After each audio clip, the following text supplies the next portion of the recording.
How about Labor's lying campaign against the coalition's plan for 7 nuclear reactors? Lying that they will cost $600 billion, lying that they blacken the sky if you look at this ad, lying that we can instead power our economy on unreliable wind and solar power. It'll work beautifully.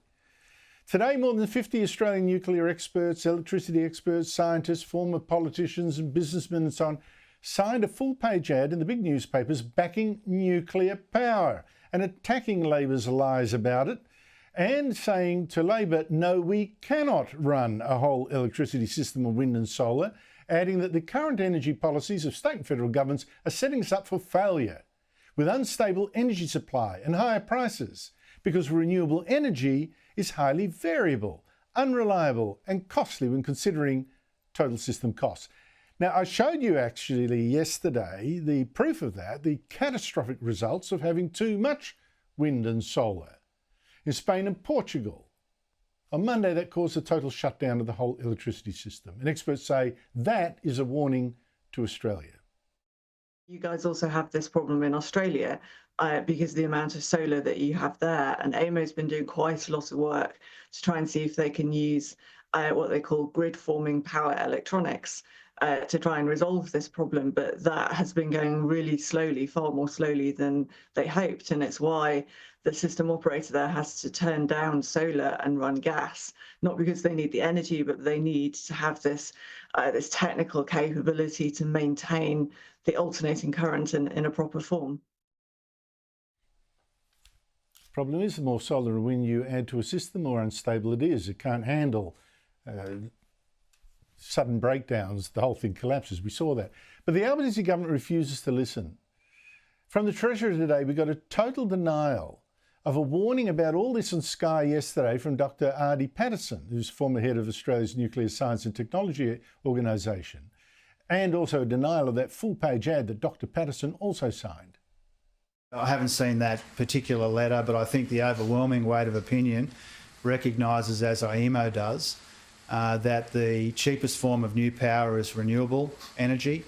One of the issues we've got with the grid right now is we've got some unreliable legacy parts of the grid which are putting upward pressure on prices. I think most observers, most analysts, most economists agree with the AEMO point of view. So I think that's the mainstream view.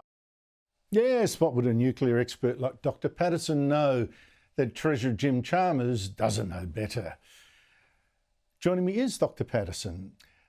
Auntie Patterson, thank you so much for your time. That was Jim Chalmers dismissing you and your ad today as, look, you guys are all on some fringe, that renewables are the cheapest power, he says. Your response?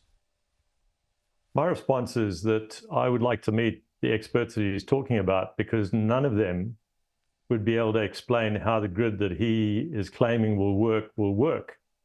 We are on a road to failure. There's no doubt in my mind. We saw that in Spain just in the last 24 hours. What happens when an unstable wind plus solar grid runs into a problem of having too much? The whole thing falls over catastrophically, because there is no way that you can take dilute sources of power, individual wind turbines, individual panels, and add them up to the grid that we have today that makes our economy work.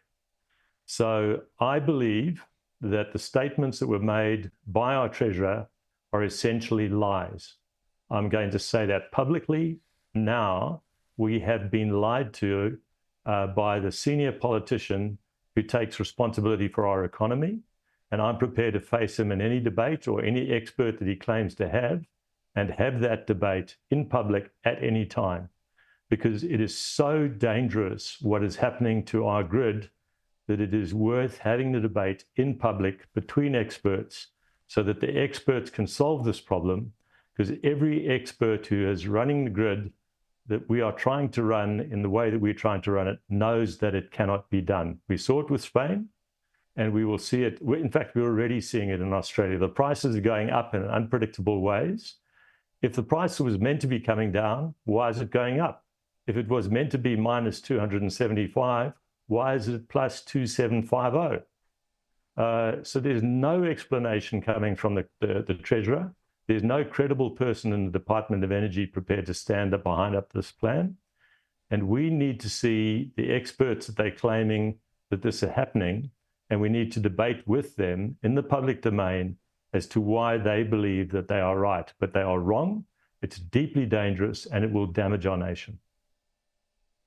Well, I can lay you very good odds that you are not going to get the debate. You have a look at Energy Minister Chris Bowen. He's been hiding almost the entire election campaign. They're trying not to get him out in the public because then you'd have to explain why so many green policies have failed. It's not just the $275 cheaper bills, but of course all the hydrogen schemes that have been collapsing around the country that he said were essential to our global warming superpower status that he saw with clean energy. Now, the company that manages Spain's grid, just to back you up, I think, says it is most likely, that's what it said, most likely that huge blackout was linked to solar farms. Does that back up your ad, which was signed by nuclear scientists, the former head of the New South Wales Electricity Council, Jenny George, former president of the ACTU, Dick Smith, and many others? Absolutely. The group that we assembled to do this work and the people behind it who have got the expertise to do this work model the grid at the 1 second to 1 year level in detail with real data based on the weather system that we have and the information that comes from AEMO. And so we have a very, very detailed model that we can run that shows exactly why this happened. We know that you cannot take a 40% resource 2 days out of 5 on average, which is wind, and make it 100% resource. If you've ever sailed a sailing boat on Sydney Harbour or a little dinghy in a dam, you will know that when the wind is not blowing, you cannot make that boat move forward. And when the wind is not blowing and it is not turning the blades of those turbines, no electricity is being produced. In fact, it's using about 15% of the electricity coming into it to keep those blades ready to turn when they're meant to turn. You cannot get a solar panel to work at night. So if you have a 4-day East Coast low where there's no wind, where there's low cloud, and the sunlight is not getting through to the panels, how are we going to provide electricity to one of the most energy-intensive economies in the Southern Hemisphere? It is simply impossible. The Eastern grid is the most complicated machine in the Southern Hemisphere by a factor of 2.